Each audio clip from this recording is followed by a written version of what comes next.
Hey, what's going on, everybody? Welcome back to another edition of Rewind Releases. My name is Will, aka Mr. Bundle Pack himself.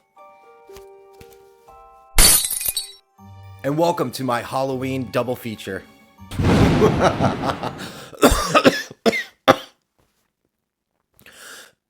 So instead of reviewing the one movie per episode, we will actually be talking about two films today. I will also give a honorable mentions list of movies that I've actually seen this year. Or I guess you could say, horrible mentions. God, who writes this shit? Ugh. Anyways, the first film on our Halloween double feature is The Substance. Have you ever dreamt of a better version of yourself? Younger, more beautiful, more perfect. The Substance stars Demi Moore, Dennis Quaid, and Margaret Qualley. Demi Moore stars as Elizabeth Sparkles, famous for starring in a popular aerobics show.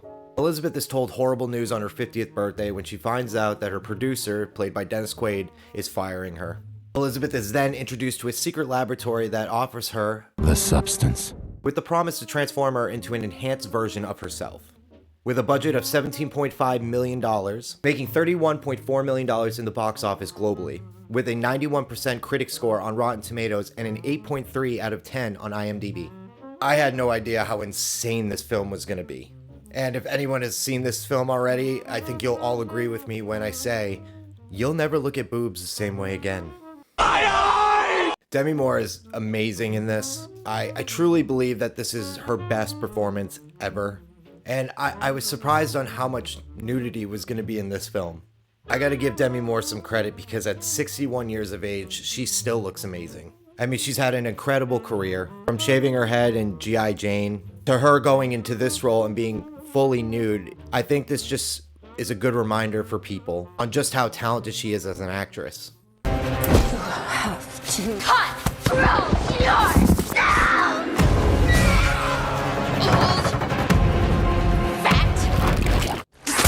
It's hard to put into words just how not ready I was for this film. I love horror movies, but I think a lot of fans will agree with me that most horror movie plots today are a little predictable. I will admit I got a little cocky and I assumed I knew where this movie was gonna go. Where I thought this was just gonna be another psychological thriller. Nope, like an iceberg. I only saw a fraction of the possibilities of where this movie could go. In the end, I loved it. a perfect balance of 7 days each. The one and only thing not to forget. You are one. And whoever did the makeup in this, they deserve an award, but it has to be said, and I mean this with all due respect, you nasty. In a nutshell, this movie just goes off fucking rails, where by the end of the film, you're just kind of like, what the did I just watch? Without spoiling too much, because I really want people to go and see this. What makes this movie so great is the dynamic and building of tension between Demi Moore and Margaret Qualley's characters, Margaret and Sue. So basically, Elizabeth and Sue are the same person, but not really.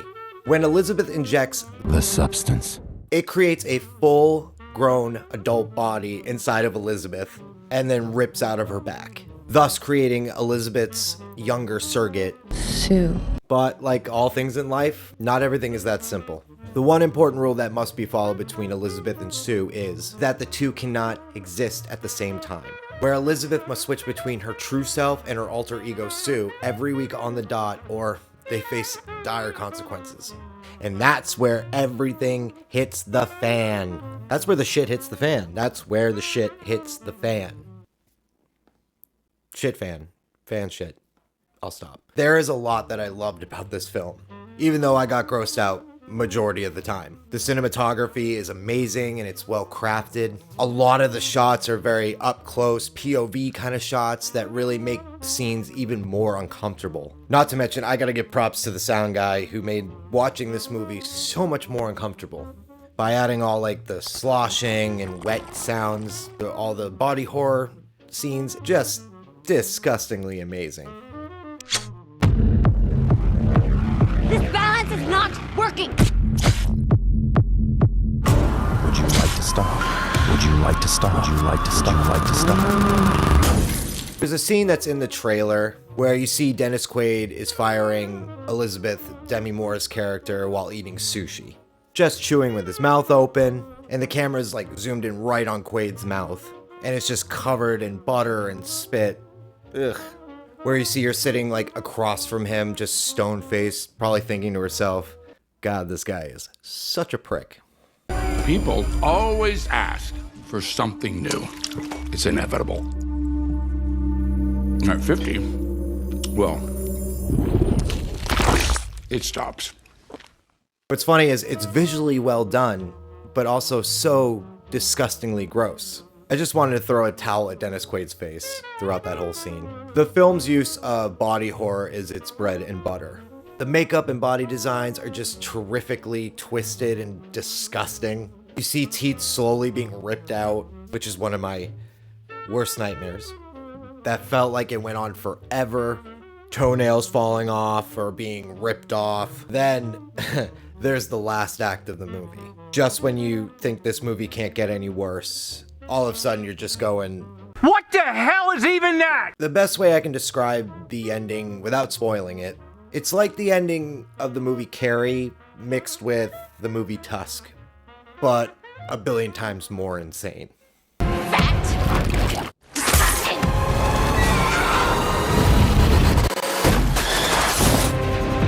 Demi Moore and Margaret Qualley really shine in this. Dennis Quaid plays a douchebag producer really well. Maybe a little too well. Overall, this is one of the craziest movies I've seen in a long, long time. I am definitely going to recommend this movie to anyone who's a fan of body horror and blood. And I'm going to give The Substance an 8.5 out of 10. People are gonna love that. So, the next film for our Halloween double feature is the 2024 remake of the 2022 Danish film Speak No Evil. Louise, we need to get out of here now. Louise, what are you doing? Everything okay in there? Yeah, we're all good. Speak No Evil follows an American couple and their daughter on a dream vacation. And yep, you guessed it. Things go to shit when the American couple and their daughter decide to spend the weekend at a British family's secluded country estate. Idiots. Starred James McAvoy and Scoot McNairy? Scooter? Scott? Mackenzie Davis and a listening Francesco. I apologize. Honestly, I'm just an idiot. With a budget of $15 million, it actually made $73.6 million worldwide. With an 83% critic rating on Rotten Tomatoes and a 6.9 out of 10 on IMDb. So, like I have mentioned, this is a remake. The original Speak No Evil was actually made in 2022 by a Danish director named Christian Daftrup. I'm sorry if I'm butchering that. Fun fact, the original director of the Speak No Evil film had said that the inspiration for writing the script actually was based on a personal experience that's very similar to the actual film. The story goes that the Danish director and his wife had befriended a Dutch couple while on holiday in Tuscany. He had mentioned that the Dutch couple were kind of odd, but overall they actually got along pretty well. After they had gotten back from their holiday, like much in the film, they received an invitation for them to come and spend a weekend with the Dutch couple. He actually thought about going, but ended up deciding not to, saying that it would have felt awkward staying with people that they barely knew. This is where he began to think of what could have happened if he actually had gone. Where his mind started to think of every worst case scenario that could have possibly happened. Where through this personal experience, this inspired his film. Listen, you have to come and visit. Yeah, that'd be great. Yeah? Yeah. Done. It's so quiet around here. Don't even have any neighbors. Hey, you made it! Welcome. Ta-da! You are VIP guests. Just to remind you, I'm a vegetarian. Our gift to you. That is so... Louise, doctor's orders. Very good. James McAvoy is a fucking animal in this. Like every movie, it just seems like he's just getting more and more jacked. I mean, ever since he did that movie Split, everything he plays now is just like this roided up psychopath who could probably crush every bone in your body with just his pinky. Oh, well, that is very sweet of you to say.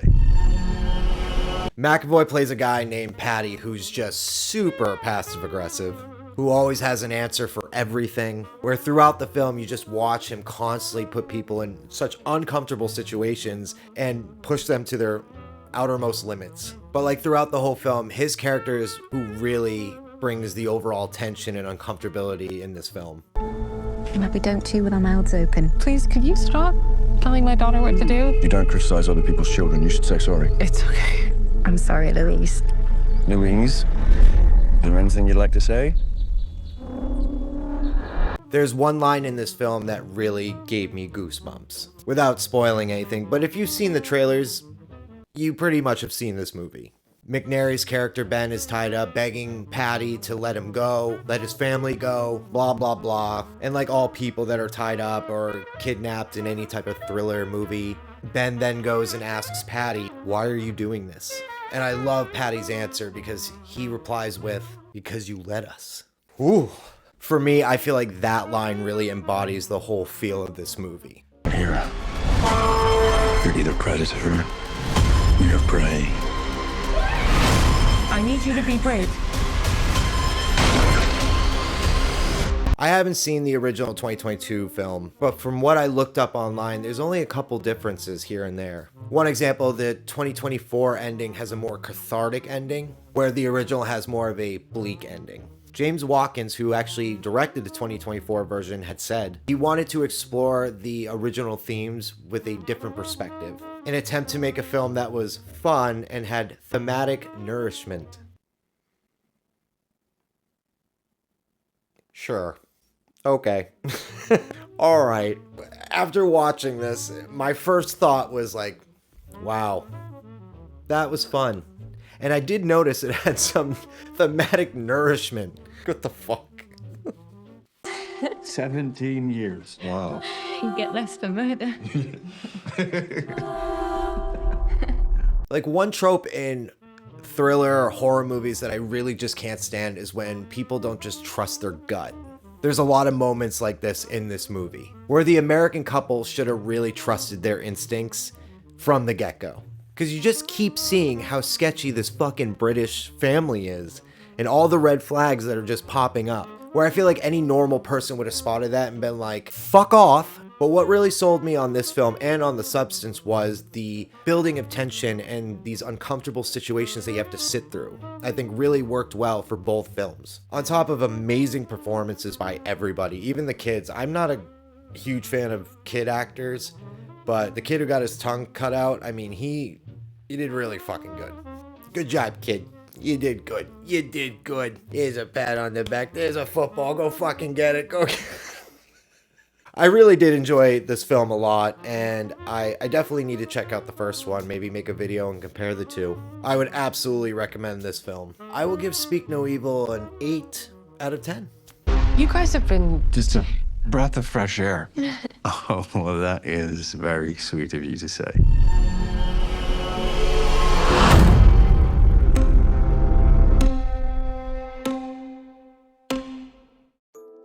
So real quick, I just want to mention a couple films that I actually got to see this year. These aren't in any specific order. Basically, just think of this as the speed round. So, let's begin. Salem's Lot. Basically the Wish version of Midnight Mass. I still enjoyed it though. Beazle. Over a course of 6 decades, we get to watch a bunch of families move into a house and get eaten by a ancient witch that lives in the basement. Grandma? The Front Room. Singer-actress Brandy versus her crazy religious mother-in-law, who has to walk with 2 canes and pisses herself every scene. Terrifying. I still liked it. Spin the Bottle. Don't you spin that bottle, there's a demon in there. That's the premise. Sting. A huge mutated spider that goes around killing poor working class people in a shitty apartment complex. It was pretty good. Humane. When the world's population needs to be decreased, the government comes in with a program to offer money to your family if you unalive yourself. Where do I sign up? Longlegs. Just Nick Cage. That's it. That's all I have to say. Daddy! And speaking of daddies, Daddy's Head. A creature that shapeshifts into a kid's recently deceased father. And his dead dog. So like imagine a human body with a dog's head. Ow. But hey, that's my review of The Substance and Speak No Evil. Also on top of my 10 horrible mentions. Thank you so much for watching. Please make sure to subscribe to the channel. Please comment down below and let me know what you guys thought of The Substance and Speak No Evil. Obviously, I know there's a bunch of horror films I didn't mention, but I tried. Anyways, I hope you guys have a good one. I'll see you later. Bye-bye.